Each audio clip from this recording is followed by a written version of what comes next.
Oi, turma. Eu sou o professor Cássio Galeri, aqui da Fundação Matias Maquilini. Essa é a nossa aula 26 de matemática do projeto Preparar FMM. Na aula de hoje, falaremos sobre regra de 3.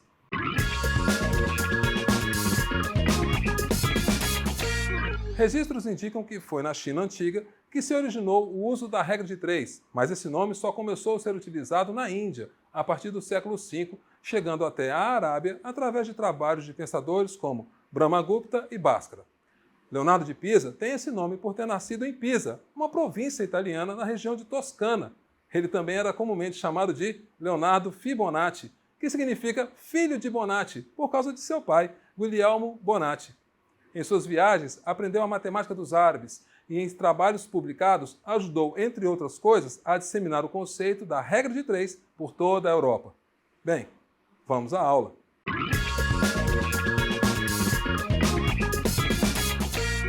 Bem, turma, nas aulas anteriores vimos um pouco sobre razão e proporção. Hoje nós vamos falar um pouco de regra de 3, que é praticamente uma continuação do assunto. A regra de 3 ela é uma ferramenta prática que nos auxilia na solução de problemas envolvendo duas grandezas ou mais. Quando você tiver um problema que tem duas grandezas, a gente chama de regra de 3 simples. Mas se tiver mais do que duas grandezas, é uma regra de 3 composta, podendo ser diretamente ou inversamente proporcionais essas grandezas. Beleza? Não se esqueça que grandezas é tudo que pode ser medido, tá? Um exemplo, tempo, massa, distância, largura, comprimento, etc.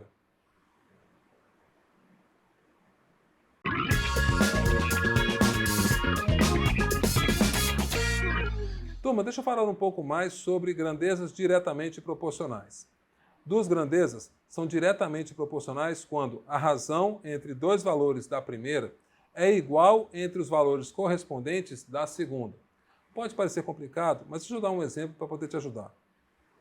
Marcelo, ao observar a produção de uma usina de açúcar durante 5 dias, montou a seguinte tabela. Temos uma tabela com duas colunas. A primeira coluna é tempo de produção em dias. E a segunda coluna, produção de açúcar, dado em número de sacas. Beleza? No primeiro dia, ele notou uma produção total de 5.000 sacas de açúcar.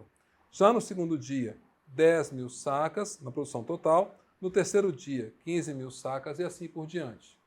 Quando na definição fala assim, que duas grandezas são diretamente proporcionais, quando a razão entre dois valores da primeira é igual entre os valores correspondentes da segunda, quer dizer o seguinte, vamos pegar os dois primeiros valores da primeira coluna, tempo de produção em dias, 1 sobre 2. Vamos montar essa razão. Agora, o correspondente a esses dois valores é 5.000 e 10.000 na segunda coluna. E vamos montar essa razão. Deu para perceber que 1 sobre 2 monta uma proporção com 5.000 sobre 10? Pois 5.000 sobre 10 simplificado também vai ser igual a 1 sobre 2. É isso que são grandezas diretamente proporcionais. Se você pegar dois valores da primeira coluna e comparar com dois valores correspondentes da segunda coluna, tem que ser uma igualdade. Olha só, se eu fizesse isso com a segunda e a terceira linha, o 2 e o 3, consigo montar uma proporção em que 2/3 é igual a 10.000 sobre 15.000. Entendeu a ideia? O mesmo acontece se eu fizesse isso com o 3 e o 4, o 15.000 e o 20.000. Dá para montar uma proporção em que 3 está para 4, assim como o 15.000 está para 20.000. Basta simplificar o 15.000 sobre 20.000, vai dar 3/4 também. E por fim, 4/5 e 20.000, o 4 e o 5 e 20.000 e 25.000. Dá para montar a proporção em que 4 está para 5, assim como 20.000 está para 25.000. Entendeu a ideia? Nesse caso, então, temos duas grandezas que são diretamente proporcionais. Joia?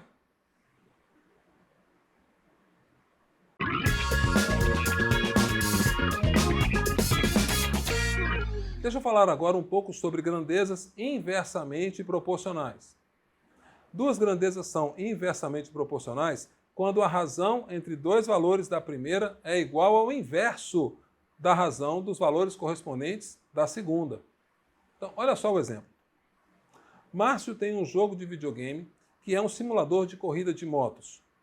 Em uma de suas pistas favoritas, após algumas voltas, ele montou o seguinte quadro: a velocidade dada em quilômetros por hora e o tempo de cada volta em minutos. Na primeira volta, ele estava a 30 km por hora e levou 12 minutos para terminar a pista. Na segunda, ele estava a 60 km por hora e levou 6 minutos para terminar a pista, e assim por diante. Vamos comparar essas grandezas duas a duas. Se eu pegar 30 sobre 60 e montar a razão, 30 sobre 60, e a razão correspondente, 12 sobre 6, perceba que, quando eu faço a simplificação de 30 por 60, é meio. Só que 12 sobre 6 é 2. Deu para entender? Meio é o inverso de 2. Ok? Então são grandezas inversamente proporcionais. Olha como fica quando eu faço essa razão, comparando 60 por 90 e 6 sobre 4. 60 sobre 90, simplificado, dá 2/3. Já 6 sobre 4, simplificado, dá 3/2. Percebeu que 2/3 é o inverso de 3/2? Eu estou alterando o numerador com o denominador? O mesmo acontece quando eu pego 90 sobre 120 e 4 sobre 3. 90 sobre 120, simplificado, dá 3/4. Já 4 sobre 3 é o inverso de 3/4. Então temos aqui duas grandezas que são inversamente proporcionais.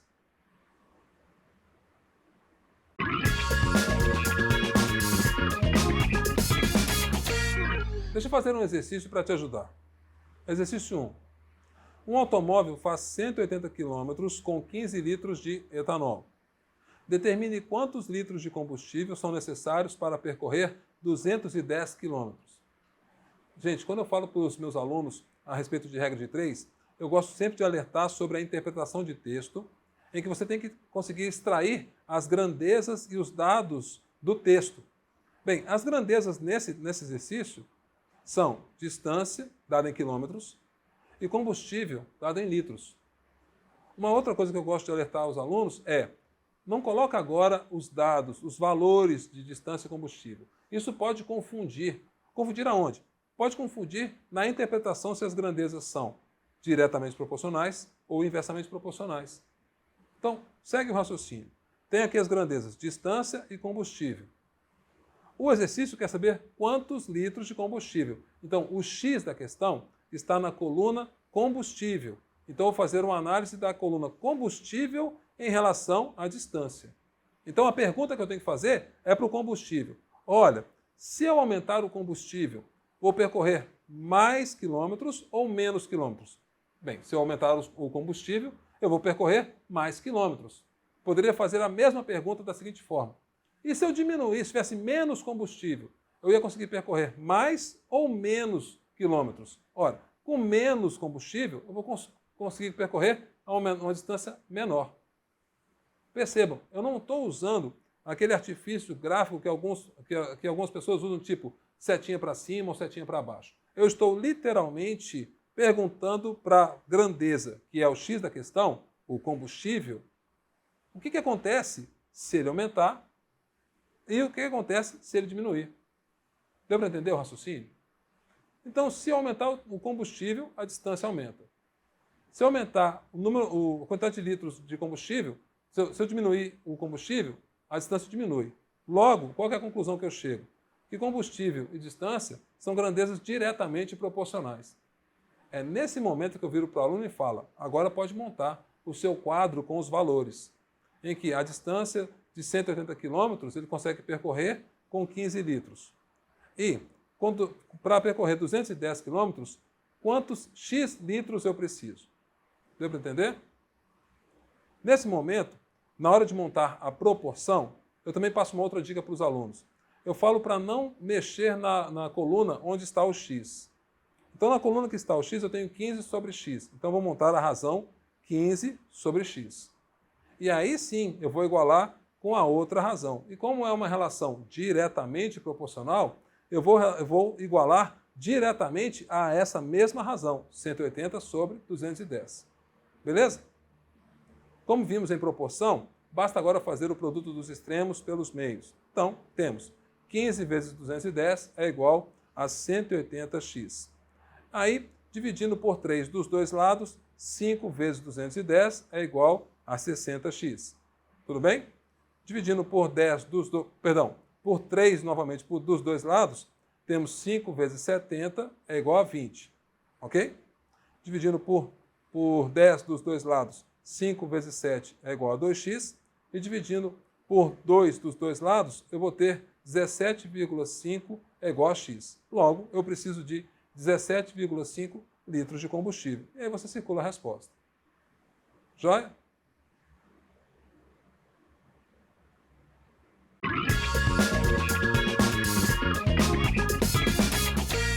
Vejamos agora o exercício 2. Ao viajar de automóvel a velocidade média de 60 km por hora, Vânia leva 4 horas para fazer certo percurso. Determine qual o tempo que ela levaria se a velocidade média fosse de 80 km por hora. Novamente, interpretando o texto, as grandezas envolvidas vocês vão ver que são velocidade km por hora e tempo em horas. Agora vem aquela parte que você analisa qual é o x da questão. A questão está querendo saber, determine qual é o tempo que ela levaria se a velocidade média fosse de 80 km por hora. Então, o x da questão está na grandeza tempo. Então, é para ela que você tem que perguntar o seguinte, em relação à velocidade. Se eu aumentar o tempo, é porque eu estou andando numa velocidade maior ou numa velocidade menor? Entendeu a pergunta? Ora, se eu estou levando mais tempo, é porque eu estou andando mais devagar. O mesmo eu chegaria à mesma conclusão se eu perguntasse assim, e se eu estivesse viajando a menos tempo? Significa que a minha velocidade está mais alta. Então, essas duas grandezas são grandezas inversamente proporcionais. Me permitam alertar o seguinte, quando eu faço essa análise, ela é totalmente independente dos valores que estão no problema. Eu estou só analisando as grandezas. É por isso que eu prefiro fazer a análise se elas são diretamente proporcionais ou inversamente proporcionais, primeiro, para só depois eu colocar os valores. Ok? Então eu tenho 60 km por hora, dá um tempo de 4 horas. Já 80 km por hora vai ter um tempo x. Lembre-se que na coluna onde está o x, eu oriento os alunos a não mexer. Então, se é 4 sobre x, vou escrever a razão 4 sobre x. Mas como as grandezas são inversamente proporcionais, a razão com a outra grandeza eu vou inverter. Então, ao invés de colocar 60 sobre 80, eu vou colocar 80 sobre 60. Simples, né? Fazendo novamente os meios pelos extremos, temos a expressão 40 vezes 60 é igual a 80. Beleza? Dividindo por 4 dos dois lados, 60 é igual a 20x. Dividindo por 10 dos dois lados, 6 é igual a 2x. E dividindo por 2 dos dois lados, 3 é igual a x. Portanto, x é igual a 3 horas a duração dessa viagem. Você circula a resposta e hashtag continua. Bem, turma, na aula de hoje, estudamos um pouco sobre regra de 3 simples. Não se esqueçam de tirar suas dúvidas com os monitores. Na próxima aula, vamos continuar nossos estudos e faremos exercícios para fixar um pouco mais o conteúdo. Até a próxima aula!